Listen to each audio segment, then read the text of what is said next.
Я Хвиль Вікторія Сергіївна. Меня зовут Єсагашвілі Анастасія Лівановна. Мене звати Марія Гонтаренко.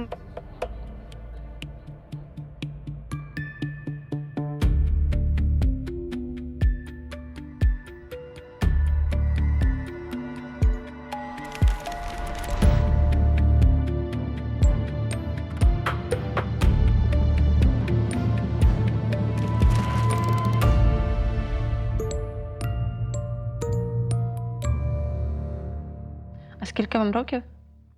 Повних 52. Мне 23 года. Мені зараз 29 років. Родилась я в городе Золотоноша, Черкасская область. Живу в Києві, знаходжусь. Я з Запорожской области, Куйбышевского района. Жизнь вроде бы и прожита, а вот каких-то таких моментов, чтобы сказать, не имею сына хорошего, хотя на сегодняшний день, ну, как бы не готов со мной общаться. Був час, коли я працювала і офіціанткою, кальянщицею, в продажах. Я подала документы в Одессу, в училище имени Суворова. Я хотела быть военным человеком. Угу. И не потому, что я хотела брать в руки оружие или еще что-то. Я хотела научиться какого-то контроля, но чтобы у меня вот все было как у нормальных людей. Ну, как бы тут либо тюрьма, либо армия. В тюрьму я не собиралась. Когда я забеременела, как бы на 7-м месяце я ушла. Я этого ребенка хотела, это был желанный. Ну, как бы, я очень люблю свою дочь. 24 число, да, я проснулась, ну, как всегда. Где-то под обед я уже залезла в телефон, и вот, оказывается, война началась. А доньці скільки було на цей момент? Ну, чуть больше полгода. Получается, с 26 на 27 я ложилась спать в Украине, а проснулась в России. Нас забрали. А як ви зрозуміли, що все А этого окупація? никто не ощутил вообще. Ну, просто вот проснулась в один момент, и все.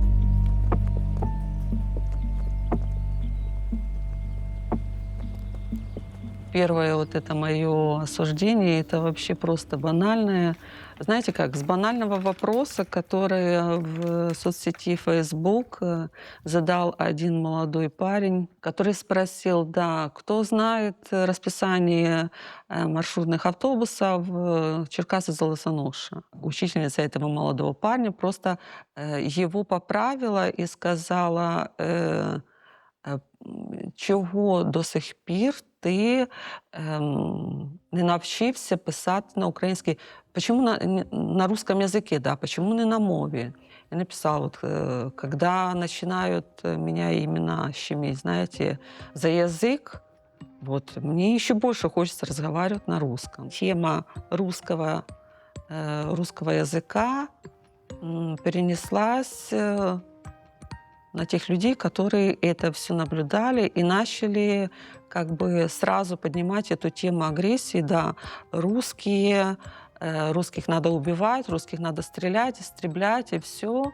И тут же я тоже это читала, потом тоже взяла и написала комментарий, что если вы готовы просто убить человека, то вы убийца. И дальше понеслись комментарии всякие разные, что да, эту дамочку надо сдать в СБУ. Я відгукнулась на лист. Мені відповіли про те, що є варіант заробітку. І перепитав обережно, чи типа я серйозна. Ну я кажу, да, серйозна, денег нема, все дуже погано. Звісно, я зацікавлена. І вже з цього моменту він досить швидко, буквально там моментально скинув мені прайс.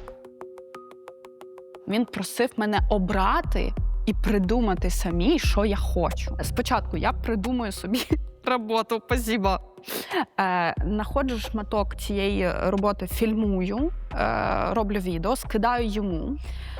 Я маю на цьому відео, от коли там щось спалено, намалювати на бумажці якийсь код, який мені скажуть, ну там якесь рандомне слово, щоб вони перевірили, що це справжнє відео.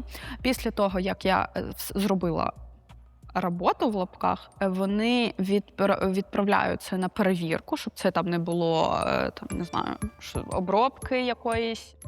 Відео підпалу відправляєте, і я перекидаю вам гроші криптою або на карту. Краще, звичайно, крипта. Це безпечно. У мене є дівчата, які працюють. Єдина проблема – це те, що не з першого разу розуміють, як і що робити. Тут потрібно питати у мене, щоб все було чітко. Близько року я сам підпалював. Доклав багато зусиль, щоб, так би мовити, стати тим, ким я зараз є. В начале марта я поехала, ну, как бы в районный центр, можно так сказать. А там русские солдаты ехали. Они, получается, заехали так на поле. Куда вы едете, придурки? Объедьте вот так вот, Угу. чтобы вы не повредили землю. Ну, потому что они раскурочат ее, мы ж потом ее вообще ничего с ней не сделаем. Проходит пару дней, приезжает зачистка. Даже поняли, где мы находимся, заезжают они в село, оцепляют полностью местность, и начинается. Это ж ты нашим пацанам объясняла, как объезжать. Я это понимаю. Вот эта случайность произошла. Ну, прям случайность. Ну да, я. Ну, ты ж разбираешься. Местная, наверное. Ну, все возможно.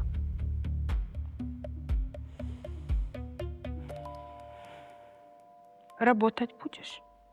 И вот спустя какое-то время я в квартире просто так, спокойный, тоже это был апрель, спокойный, легкий такой, это солнечный день, как раз обед.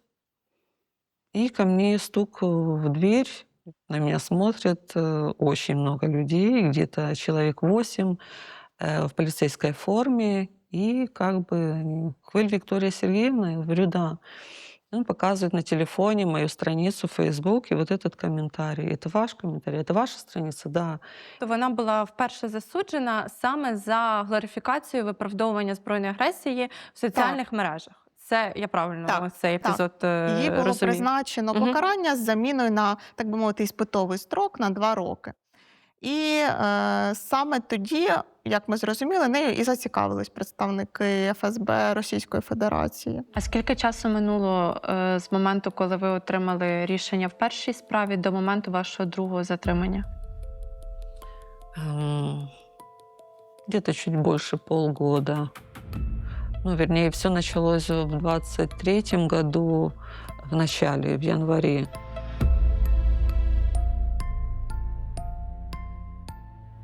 Работала я картографом. Які задачі перед вами були поставлені? Особых задач там не было. Мне просто надо было распределить правильно логистические пути. Угу. Ну, то бишь, чтобы правильно заезжали, так как они не ориентировались в местности. Мне в телеграм-канал написал один человек: «Привет, я твой друг». Була якась аватарка в цієї людини? Як ви її Була, могли ідентифікувати? Красная площадь, то есть вот эти все красивые купола. И вот подпись была ж Владимир Черченко. Да, я посмотрела, что русский номер телефона. Если есть какой-то, ну, действительно ко мне интерес, просто пообщаться по телефону, чтобы я видела, кто это, что это действительно человек, да. Ну, и он согласился, только перезвонил мне на следующий день. Почему отказался? выставлять свое, как бы, себя на видео. Это связь. И почему отказался? Потому что я попросила, он сказал, что он с ФСБ. Он знает всю мою историю, которую мне пришлось в 22 году, то есть испытать, да. Благодаря их службам, да, я не попала в тюрьму, что он защищает таких, как я, что я могу быть, что я могу не волноваться за свою семью, за свою маму, за сына, перетерпев все то, что было у меня действительно со службами безпеки Украины, да, я действительно почему-то поверила ему. Вони встановили, що вона вже була засуджена,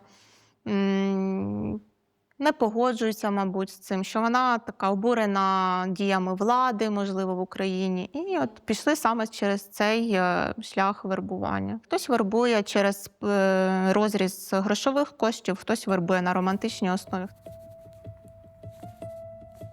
Чи існує Владимир Черченко? Чи це його справжнє ім'я і прізвище? Чи працює він у ФСБ, чи взагалі на росіян? Я вирішила пошукати людину з таким ім'ям. За легендою, я був 22-річною дівчиною Машою Брагіною. Перш за все, я підписався на багато розсилок в Телеграм з оголошеннями. Найбільше мене цікавили невеличкі підробітки, які пропонувались мешканцям Києва. Машуню, ти все ниш, а я тобі кажу, давай працювати. Бабло лікує все.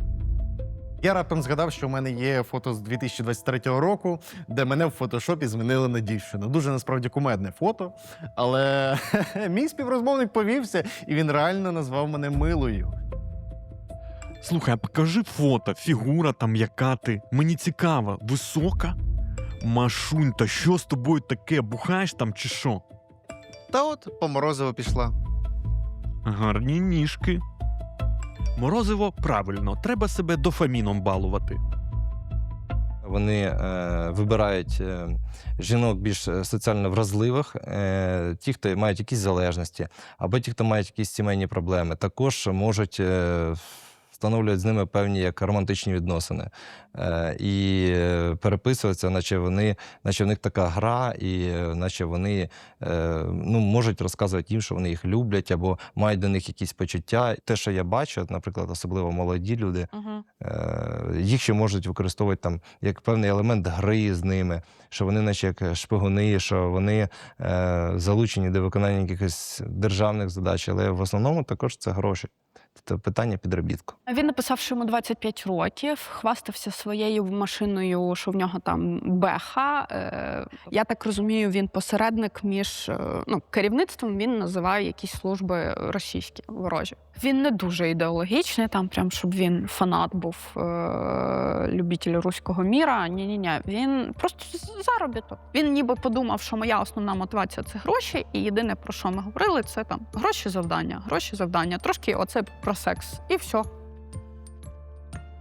Привіт, красуне! У тебе хлопець взагалі є? Був. Прогорів на крипті, набрався кредитів і з'їбався у захід сонця. А мені колектори телефонують. Ого, хитрожопий олень! Я не одружений. Так, знаходжу дівчину, розважився і все. І тебе це влаштовує? Зате жодних проблем. Захотів переспати, знайшов собі на ніч і розбіглися. Зізнаюся тобі, я взагалі часом дивуюся жінкам. Дивні створіння. Когда он в конечном итоге сказал мне, что Виктория, если вы за мир, то вы можете нам помочь. Или должны, как-то так, знаете. Я и без всякого сказала, конечно, а что, конечно, я даже с удовольствием. Он говорит, любая информация, любая работа должна оплачиваться. То есть вам будет все оплачиваться. Я говорю, я не работаю за деньги, то есть деньги я могу заработать.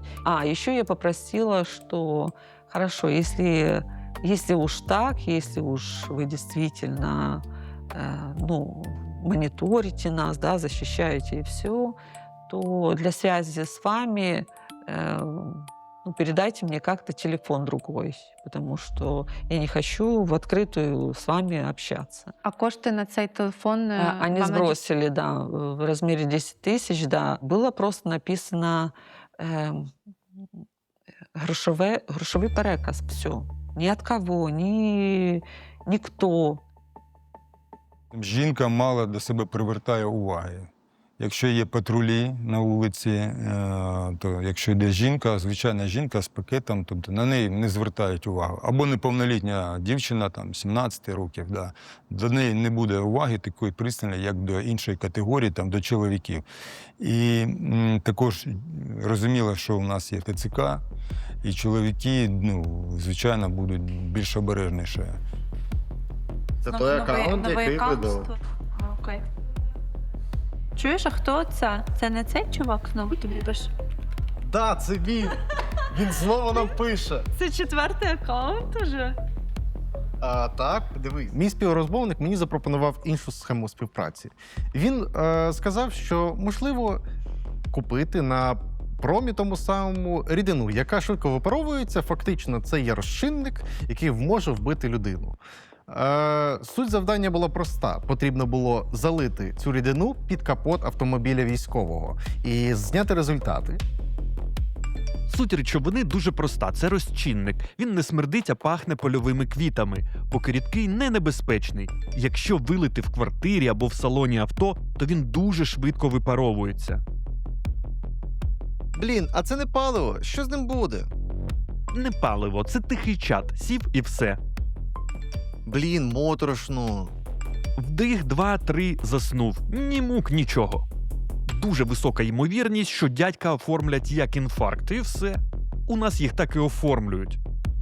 Оплачується $5000.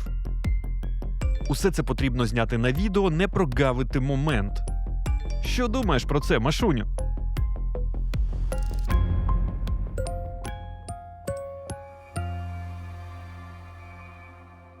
Мы приехали задерживать азовцев. Они вышли из Старокрыма, это ну, с Азовстали, подземными путями. Они выходили. Я просто приехала на задержание вместе со всеми. Ну, как бы... Со всіми це хто був ще? Ну, это моя опергруппа.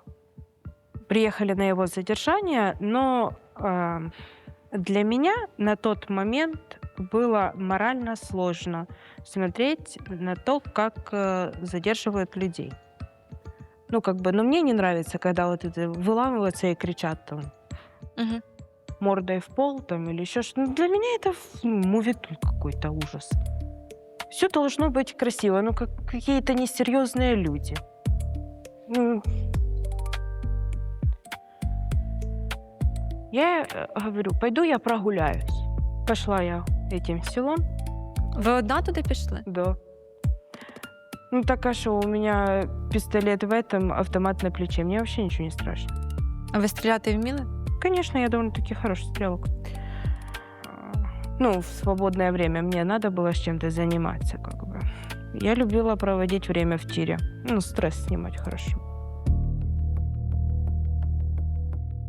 Добрий день. Як і ви, отримую новий канал зв'язку. Прошу вас охарактеризувати 3 словами соціально-політичну ситуацію в регіоні.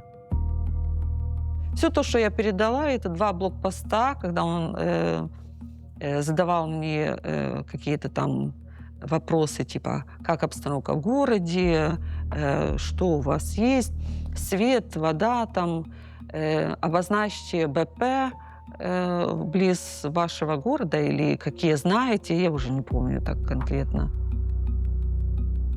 За можливості вкажіть наявність БП в обласному центрі з геопозицією на карті Google Maps. Дякую.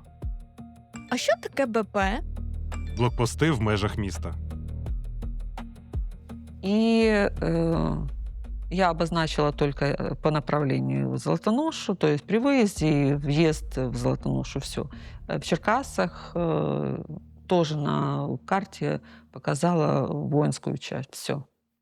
Я просто уверена была в той информации, которая шла с той стороны, что никакие блокпосты никто не обстреливает. То есть это все просто для того, что для моей безопасности, не более того.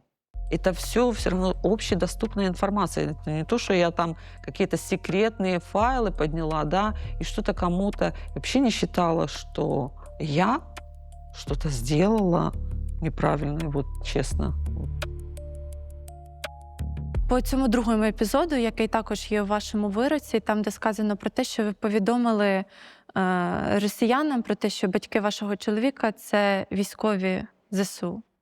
На самом деле я этого не говорила, потому что мне и не надо было этого говорить. Об этом все знали. Они не были на тот момент на оккупированной территории, они находились под контрольной Украине, в самом Запорожье. И говорить об этом, какой смысл, если все об этом знают? А чому тоді це є в вашому вироці? Потому что мой муж, у меня свидетель со стороны обвинения. Чоловіка і сестру забрали до так званого підвалу, де чоловіка утримували близько 2 тижнів, а його сестру протягом близько 3-4 діб. До сестри чоловіка засудженої на підвал приходили російські військові і вимагали телефонувати матері та вмовляти приїхати на тимчасово окуповану територію. В разі відмови вони погрожували їй фізичним насиллям. Після того, як вона подзвонила матері, її відпустили. До чоловіка, коли він був на підвалі, неодноразово приходила засуджена і казала, що якщо він хоче вийти звідси, то необхідно надати інформацію про проукраїнськи налаштованих мешканців села. Вона запропонувала здати її рідного батька, який вилучив із залишеної військової вантажівки РФ зброю та боєприпаси і зберігав у себе вдома. Я зашла в камеру, говорю, такая ситуация, нам придется уезжать. У вас на той момент вже були якісь стосунки? Такие же, плохие очень. Тобто ви як планували, що ви вийдете і не будете вже жити разом? Да. Мы ехали чисто из-за дочки. Надо было валить. Уже когда вопрос он задал о том, что сфотографируйтесь, пожалуйста, на фоне воинской части и железной дороги. И меня что-то так заинтересовало, думаю, вернее, не то, что заинтересовало, меня как-то это засмущало, что зачем это фото, да, на фоне железной дороги, на фоне воинской части, мое фото. Я уже чуточку позже понимаю, да, что никакого русского человека там и близко не было. Просто надо было меня посадить. Ви думаєте, що ви спілкувалися з співробітником СБУ? Конечно, какой-то Вася Пупкин, да, из соседнего кабинета, СБУ. Чи встановлено те, що це там громадянин Російської Федерації, наприклад, бо номер російський я розумію, але це ще там не дорівнює те, що ця людина громадянин Росії, чи тим паче співробітник якихось служб? Так, встановлено, що це представник Федеральної служби безпеки Російської Федерації. А чи встановлено, яким чином ці кошти на телефон зайшли і, в принципі, хто це зробив? Просто деякі люди їм передають інформацію про військові частини, а деякі люди надають їм свої рахунки, деякі люди купують для них сім-картки українських мобільних операторів. Я не знала, чи існує людина з іменем і прізвищем Владимир Черченко. А саме так представився Вікторії Хвиль чоловік, який вербував її. Наскільки велика ймовірність, що працівник ФСБ буде називати своє реальне ім'я? Чоловіків із прізвищем Черченко був не один десяток, але чи хтось із них мав стосунок до російських спецслужб? Я знайшла у витоках із закритих баз одного єдиного Черченка, в робочих місцях якого вказаний Центр інформаційної безпечності ФСБ. Цей центр входить до першої служби ФСБ, і його задача – це боротися з місцевими і іноземними кіберзагрозами. Зараз Владимиру Черченку 67 років. Він народився в українському Мелітополі і навіть ходив там до школи. Потім переїхав у російську Калугу і навчався у Москві на медика. Черченко працював у різних фармацевтичних компаніях, але при цьому інші люди підписували його в себе у контактах як ріелтор Калуга Владимир Черченка чи Черченко ріелтор. Якщо ми говоримо саме про діяльність ФСБ, це не значить, що хтось з центрального бюрократичного апарату ФСБ, кадровий співробітник, дає такі вказівки. Це може бути співробітник під прикриттям, і особа, яка представляється директором якоїсь установи, і він найчастіше також може шукати підходи до наших громадян. Яким чином? Тобто це або через родичів в Російській Федерації, все одно ж у нас колись були тісні зв'язки. Також через родичів на окупованих територіях, через знайомих. Він зі мною спілкувався з різних номерів, тому що починав спілкуватись я з ним з одного телеграму, потім інший. А пізніше, коли я запитав, що це було, він сказав, що в нього для роботи використовується доволі багато номерів. До речі, а чому ти тепер підписаний як Анна? Це просто куплений аккаунт. Я купую готові іноземні аккаунти. Такий трапився. Ого, І чому Анна, Джоан? напевно, дорого. Та ні, будь-які країни і міста. Бачиш, плюс 5-7. Колумбія. Хочеш, тобі підгон зроблю? Який? Ну такий самий. Назви будь-яку країну. Африка, Ізраїль, Мексика. А можна Росію? Я над подругою приколюсь. Оце, до речі, дефіцит. Російські номери зараз як геморой. Ех, а чому так? Сімки в РФ оформлені не на себе – кримінал. Після цього ми з ним почали трошки активніше спілкуватись, і він навіть почав записувати мені голосові. У тебя плюс огромный есть, в потенциале. Пока что у тебя никаких плюсов нет, ты вообще ничего не сделала. Но потенциальный плюс есть. Ты молодая уже, достаточно взрослая девушка, как ни крути. То есть тебе не 15 лет, но и тебе не 50 лет, но и и ты девушка. То есть ты спокойно можешь передвигаться по стране, то есть ты не боишься ТЦК. С тобой может быть очень удобно работать, и тебе можно будет поручать достаточно дорогостоящие дела, которые мы не всякому парню можем доверить, ввиду того, что парень сегодня он с нами, завтра его приняли и на войну. Ну, элементарно у тебя будет и смартфоны левые, и телеграммы и одноразовые на много раз, на офшорные номера зарегистрированные. Много всякого. То есть изменитель голоса и прочая ерунда, я не знаю, если они тебе нужны будут, но тебе их тоже предоставят, конечно. А так, я не знаю, ты же с кем там собралась разговаривать. У тебя такой потребности не будет, потому что ты сама агент, ты сама занимаешься всеми делами, и тебе ни с кем взаимодействовать, там не понадобится с кем-то там объединяться, это лишнее. Вы все должны быть поодиночке, друг с другом никак не связанные люди. Він дуже часто прибігав до того, що використовував емоційні гойдалки і мій емоційний стан. Чим займаєшся, Машуню? Та от по Подолу гуляю. Поділ – це що, до речі? Вулиця, проспект? Я ж не місцевий, погано розумію. Погань. Бісить твоя поведінка, дратуєш. Буденно прогулювалася і зникла зі зв'язку. Машунь, давай знаєш що?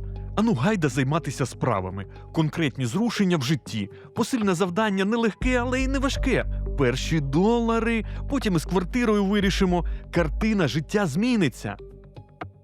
Можливо. Чучундра, тварина, чума. Зовсім ти не компанійська дівчина. Характер бісючий, манери стрьомні. Досить. Мені, крім побоїв від матері, ще й твої образи слухати. Гарна ніжка. Солоденьких снів. Та ти класна, Маш, подобаєшся мені. Я просто дурію. Я выехала в Запорожье, я позвонила в СБУ, я рассказала про факт своей вербовки, показала им документы, они забрали у меня русский пропуск. А що ви їм розказали? Ви їм все розказали? Ну, какую-то часть. Ну, то, как это все произошло. Про факт вербування? Да. І факт співпраці? Да. А що не розказали? Я не посвящала вообще в детали того, что я делала, кем я работала и кем я была. Потом я стала часто кататься в СБУ, да, и уже подписали мы бумаги о сотрудничестве. Ну, у вироці йдеться про те, що ця співпраця відбувалася в нечесний спосіб. Тобто, що десь ви намагалися якось обманути СБУ?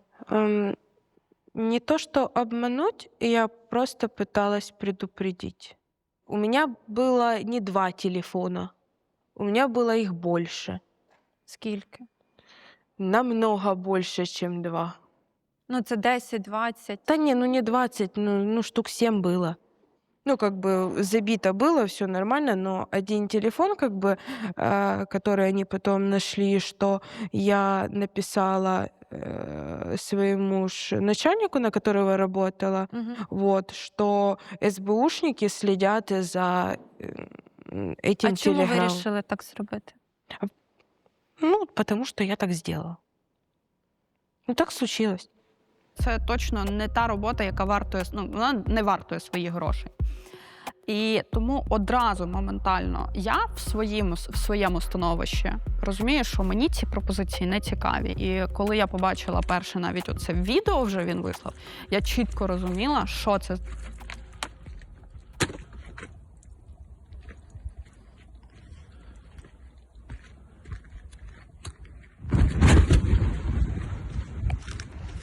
Я понимала, что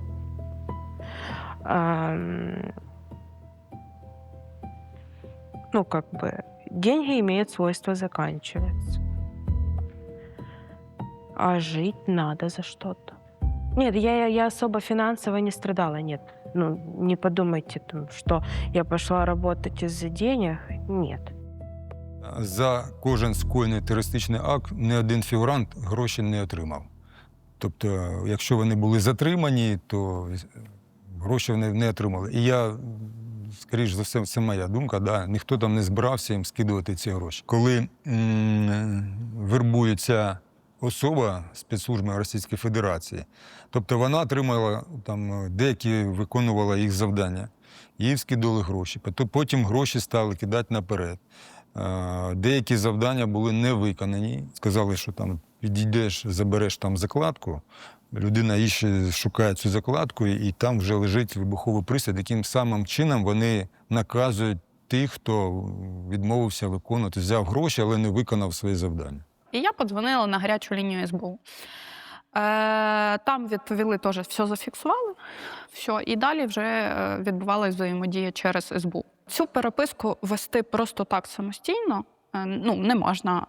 Тобто є чіткі домовленості, що якщо я продовжую це, то я маю перепитувати. Бо є багато людей, як виявилось, які, моїх знайомих, друзів, хто щиро налякався, коли дізнався цю новину від мене, що таке сталося.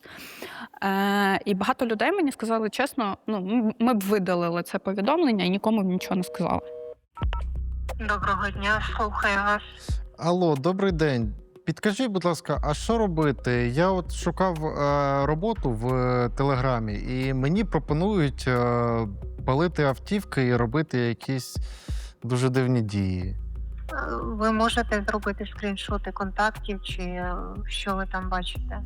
Можу, але там тільки аватарка і підпис, номера не видно. В Телеграмі заходите, зверху в пошуку вводите слово українською мовою «спали» і вам підтягне наш чат-бот «Спали ФСБшника». Цей чат-бот треба вам направити нам скріншоти цих контактів, хто вам написав. Тобто зворотнього зв'язку прям ніякого? Типу, ми не дізнаємося, що... Немає, можете ви... Звичайно, коли ви навіть чат-бот пишете, ви вказуєте свої контакти, якщо є до вас якісь питання або уточнення інформації потрібно, звичайно, можуть з вами окремо сконтактуватися по уточненню. Вони дуже зараз активно працюють на різні міста, шукають людей, різні пропозиції, дуже активно. Тобто це не тільки ви спостерігаєте цю активність, а й ми спостерігаємо її. Чим же закінчився наш журналістський експеримент? Виявилося, що завербуватися дуже просто. Перші пропозиції із варіантами злочинів і диверсій наші журналісти отримали вже через кілька хвилин після їхньої появи у чатах із пошуку роботи. Але з'ясувати, хто нас вербує, виявилося навпаки дуже складно. Фактично всі, хто писав із пропозиціями, мав приховані номери, вигадані імена і згенеровані штучним інтелектом аватарки. Завдання були від «зроби фотку потяга» до «вбий військового отруйними випарами». як добропорядні громадяни, ми здали своїх вербувальників у СБУ. Поки що зворотнього дзвінка із СБУ ми не отримали. Ну, как вам объяснить? Случилось бы это на украинской территории, да? С теми же военными. Я бы сделала точно так же. Ну, как бы, я бы работала точно так же, только на другую сторону. Не то, что я там не могу правильно сформулировать мысль. А син дорослий вже? Да, ему 31 год. Угу. У нього вже своя сім'я. Проживаю тоже в Черкасах. Я в середине лета где-то последний раз с ним пообщалась, и все. И вижу, что он не берет трубочку. Даже если и берет, то сразу ложит. Вот. Очень тяжело мне это, конечно, говорить.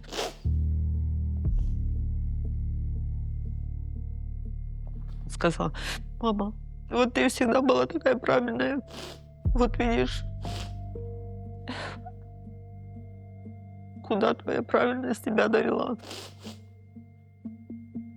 На момент задержания моей дочери было 1,5 года. А в момент затримання у вас було якесь таке розуміння, що це може бути один з небагатьох моментів, коли ви ще бачите свою доньку? Я не думаю, что это хорошая тема для разговора. Не стоит об этом вспоминать. Не надо. Ну, а зараз ви про це часто думаєте?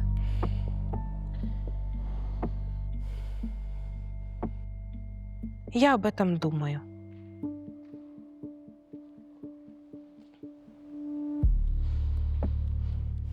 Ну, я так розумію, з чоловіком ніяких контактів зараз не підтримується. Я с ним сужусь. За що? За дочь. Тобто вас позбавляють зараз батьківських прав? Да. А були ще якісь рідні на суді, чи тільки чоловік свідчив? У меня со стороны обвинения 5 свидетелей. Це все рідні? Да. А хто це? Это мой муж, его мать, его отчим, его сестра и его зять. І всі вони давали свідчення проти вас? Да. Больше у меня свидетелей нет. Последнее слово, да, когда я зачитывала, я говорила, что мне все равно, это не суды, это судилище. На суді, коли вам оголошували вирок, довічне позбавлення волі, якою була ваша реакція? Чи ви очікували? Вообще никакой. Особа вже вчиняла злочин проти основ національної безпеки, і протягом іспитового терміну вона, власне, висновків для себе жодних не зробила про те, що вона вчинила щось протиправне, що треба зупинятись. Ну, я же не просто так приняла решение, да, что принять позицию именно той стороны, да, что это никакая не война, а действительно специальная военная операция. Ну, але є факт, що в 22-му році Росія напала на Україну. Ви цей факт Для визнаєте? меня это не факт, ні. Люди ни в чем не виноваты. Не те, что на Донбассе, не те ополченцы, которые, да, вот поднялись. У каждого на это была причина. Виновата не страна в общем, а виновато правительство в том, что допустило такую ситуацию. Вы оставили людей. За что? Мы не такие, как в Киеве? Или мы не такие, как на Западной? Вони роблять диверсії, роблять терористичні певні акти, організовують їх вчинення, так? І це призводить до негативних суспільних настроїв, до паніки, це порушує публічний порядок, встановлений в Україні. І найгірше, що українці погоджуються якби воювати проти українців, виходить. Тобто, що наш співвітчизник, наш громадянин вчиняє злочини проти таких самих, як і він. Тобто ми живемо в одній країні, але частина з нас діють проти нас же. І Росії це вигідно. В умовах гібридної війни для них це ефективна практика.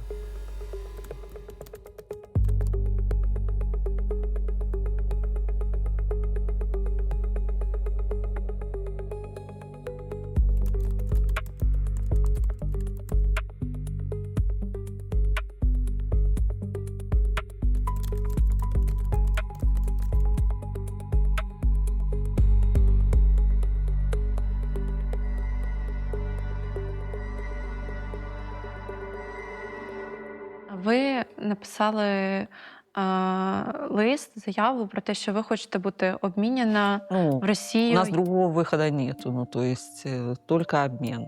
Скільки часу ви чекаєте, поки вас поміняють? Но если взять с 23-го года, где-то под Новый год, то уже, вот считайте, 2 года я уже жду, да. Угу. У вас є ця віра, що потрапити в Конечно, Росію? Чи... конечно, конечно, очень даже. Угу. У вас є там якась родина, знайомі?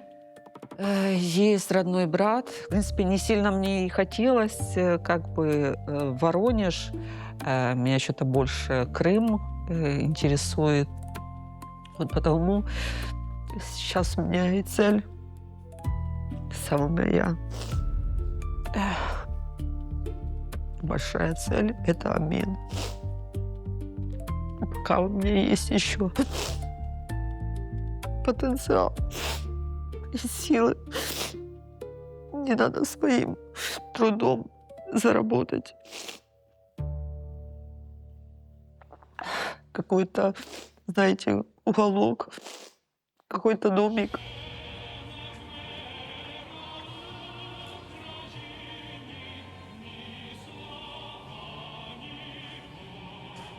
Ну, ви просто писали лист про те, що ви хочете бути обміняна в Росію як військовополонена. Чому так вирішили? Потому что на территории Донецкой области 28 тюрем. А я еще не на всех зонах бывала. Але ж якщо вас відправлять в Росію, ви я там тоже не в там тюрмі? сяду. Ви думаєте, що ви сядете вже як агентка українських спецслужб? Я не знаю. Ну, конечно, Чи я не якась інша хочу 15 аргументація? лет сидеть в тюрьме. Я же 4 уже сижу. Я понимаю, что мне еще 11 лет здесь сидеть. Естественно, я как человек, ну, как бы разумный, да, я пытаюсь найти варианты выхода. Угу. Поэтому я написала.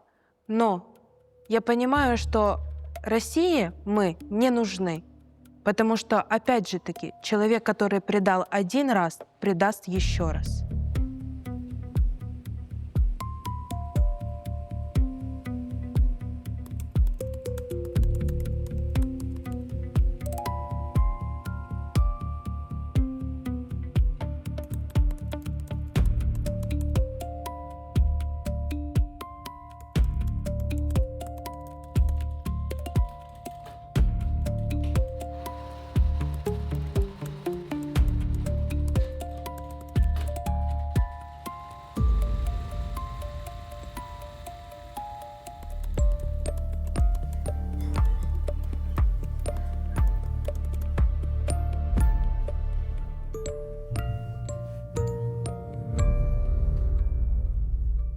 Починали говорити про татуювання просто, і ми не Да. договорили.